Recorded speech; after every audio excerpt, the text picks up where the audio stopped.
Citoyennes, citoyens, salut et fraternité, chers compagnons, bonjour. Nous sommes aujourd'hui le 2 novembre, c'est le jour des Victorins. Et je voudrais avoir une pensée pour mon ami, pour mon très cher ami, mon meilleur ami, le parrain de ma fille, Fabrice, alias Fafounet, qui a eu le malheur de perdre hier sa maman, le jour de la Toussaint. Femme que j'ai bien connue, des souvenirs d'enfance qui reviennent, puisque Fafounet, c'est mon ami d'enfance, mon ami d'adolescence, mon ami d'école. Grande pensée pour lui et sa maman. Donc, le Tour de la France par deux enfants, écrit par G. Bruno, une lecture par votre serviteur, toujours Grégory Baudouin. Le chapitre 73, une des gloires de la chevalerie française, le chevalier Bayard.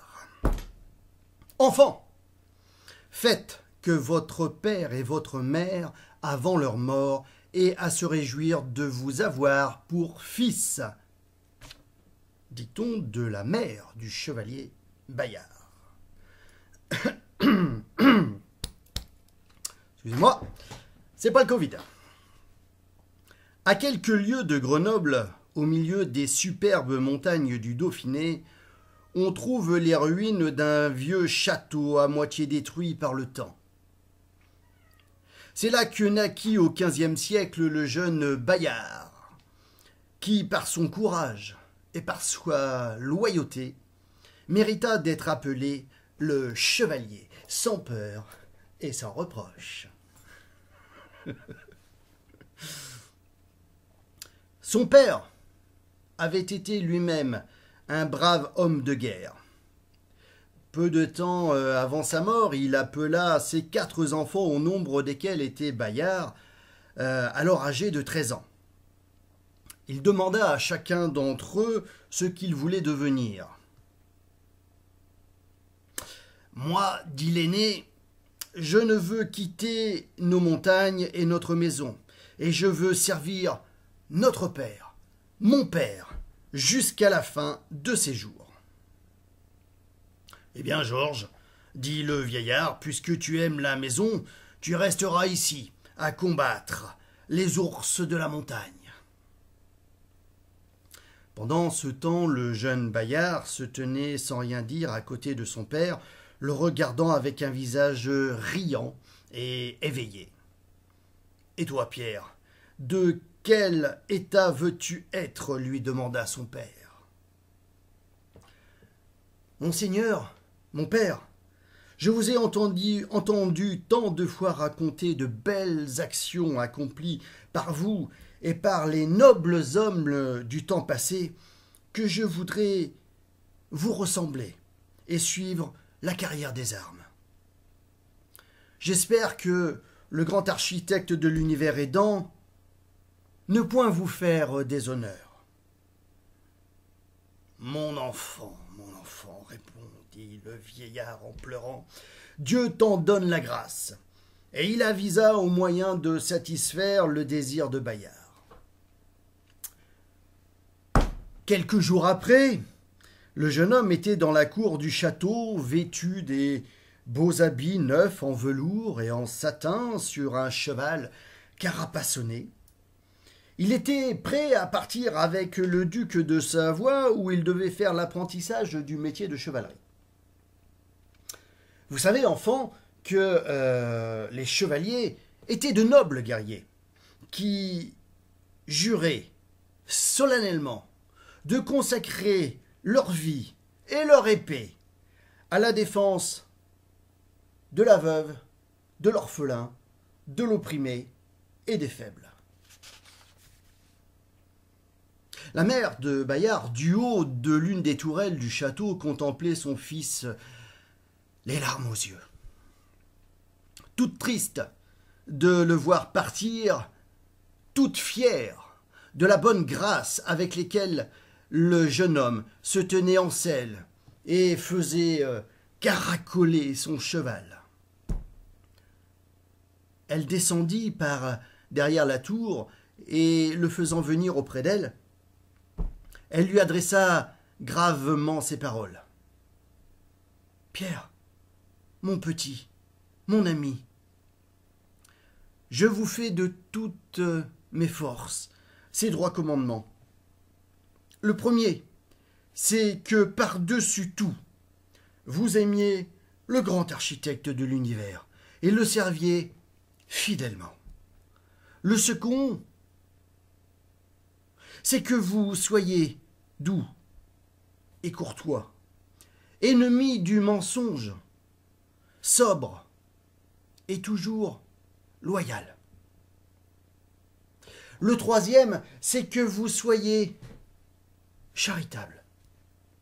Donnez pour l'amour du grand architecte de l'univers, donnez pour le grand architecte de l'univers, n'appauvrit jamais personne.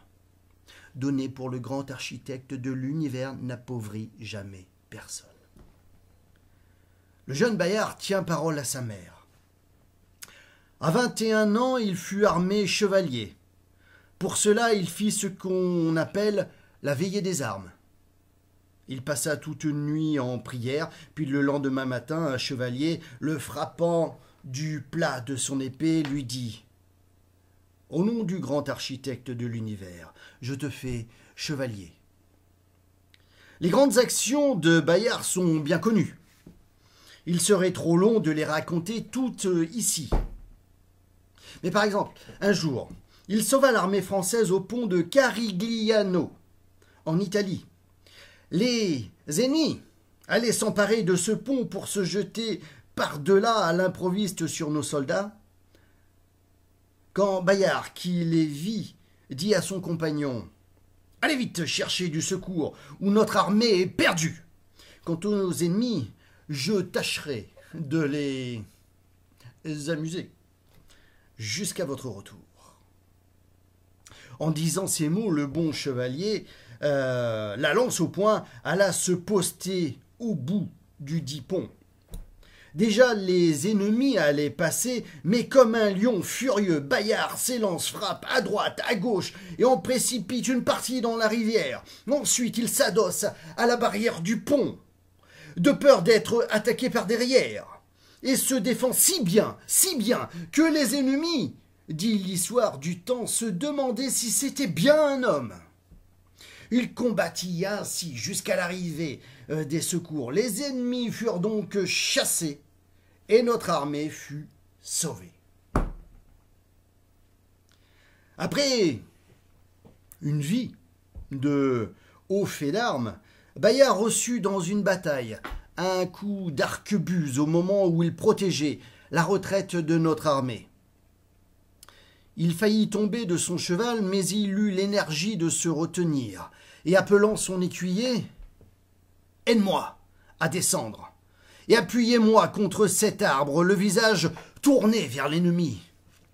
Jamais, je ne leur ai tourné le dos. Je ne veux pas commencer en mourant. » Tous ses compagnons d'armes l'entouraient en pleurant, mais lui, leur montrant les Espagnols qui arrivaient, leur dit de l'abandonner et de continuer leur retraite. Bientôt, en effet, les ennemis arrivèrent. Mais tous avaient un tel respect pour Bayard qu'ils descendaient de cheval un par un pour le saluer. À ce moment, un prince français, Charles de Bourbon, qui avait trahi son pays et servait contre la France dans l'armée espagnole, s'approcha comme des autres de Bayard.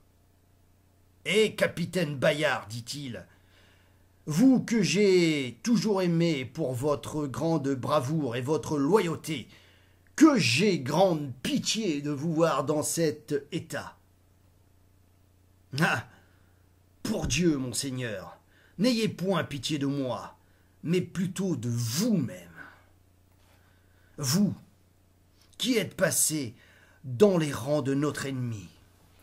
Vous, qui combattez à présent votre patrie, au lieu de la servir. Moi, c'est pour ma patrie que je meurs. »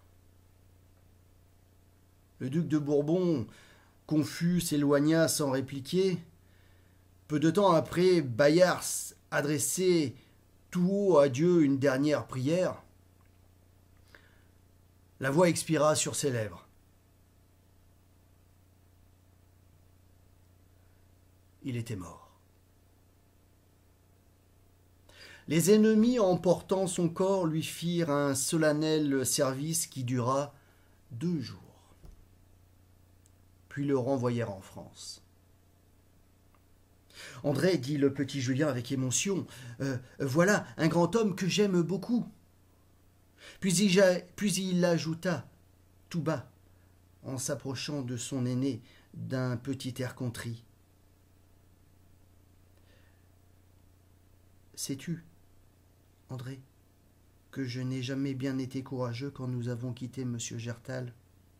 J'étais si las et si triste que volontiers, au lieu d'aller plus loin, j'aurais voulu retourner à Phalsbourg. Il me semblait que je ne me souciais plus rien que de vivre tranquille, comme autrefois. Puis, j'ai eu honte de moi, tout à l'heure, en lisant la vie de Bayard.